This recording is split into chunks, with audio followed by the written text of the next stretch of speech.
Escolhi como versículo de referência Mateus capítulo 7, versos do 13 ao 14, que diz assim: Entrem pela porta estreita, pois larga é a porta e amplo o caminho que leva à perdição, e são muitos os que entram por ela. Como é estreita a porta e apertado o caminho que leva à vida, são poucos os que a encontram.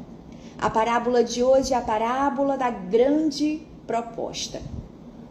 Ana sempre foi uma pessoa de coração bom. Ela trabalhava muito, ajudava a família, mas a sua vida espiritual era deixada de lado. Ela cresceu ouvindo falar de Jesus, mas com o tempo foi deixando esse chamado no fundo da gaveta da alma. Um dia surgiu uma oportunidade que parecia perfeita. Uma proposta de emprego com um ótimo salário, mas que exigiria dela atitudes que iam contra os seus princípios. Mentiras, manipulação e competir com desonestidade.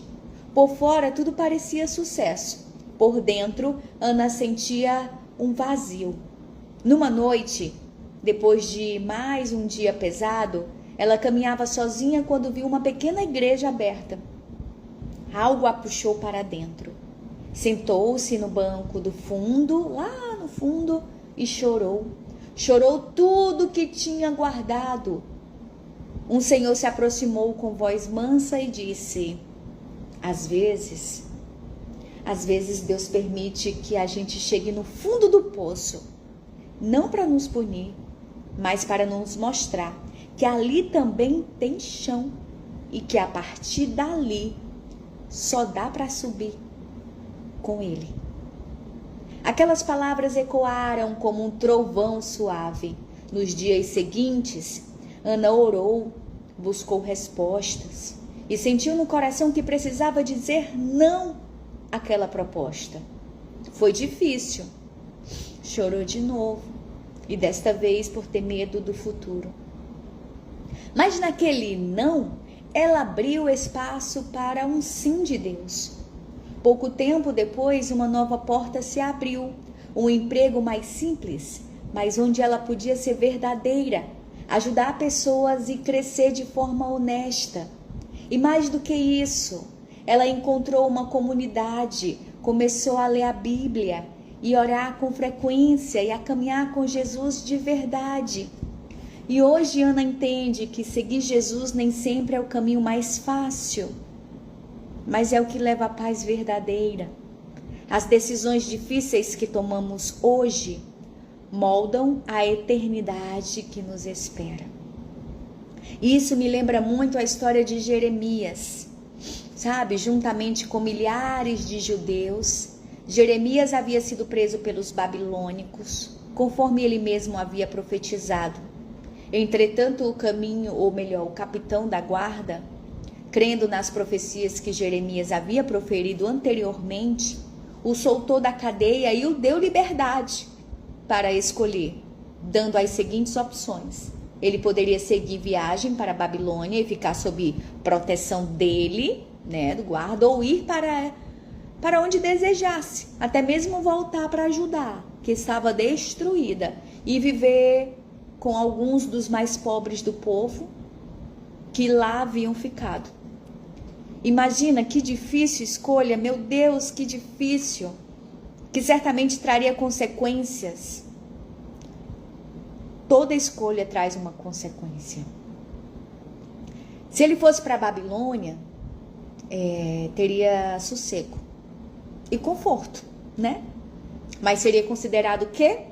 Um traidor pelos judeus. Já se voltasse para ajudar, permaneceria pobre e rejeitado.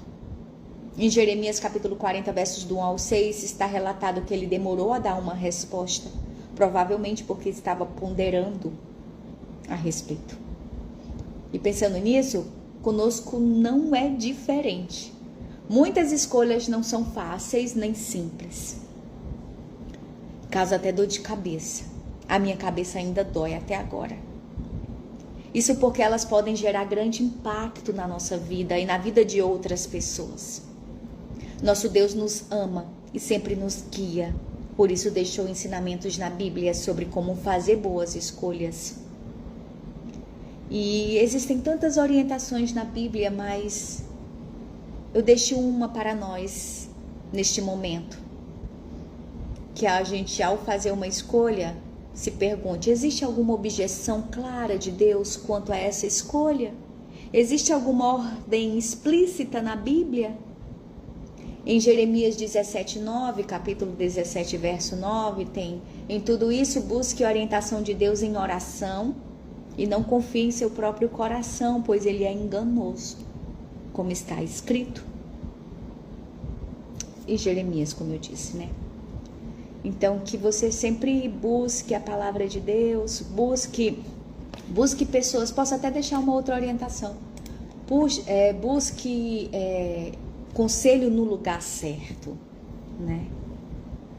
Em Provérbios capítulo 11, verso 14, tem escrito: não havendo sábios conselhos, o povo cai. Mas na multidão de conselhos há segurança. Para ser aconselhado, procure uma pessoa idônea, um cristão que de fato é temente a Deus e que até talvez já tenha passado por uma circunstância parecida com a sua, né? Que você pense nisso e que você tenha um lindo dia.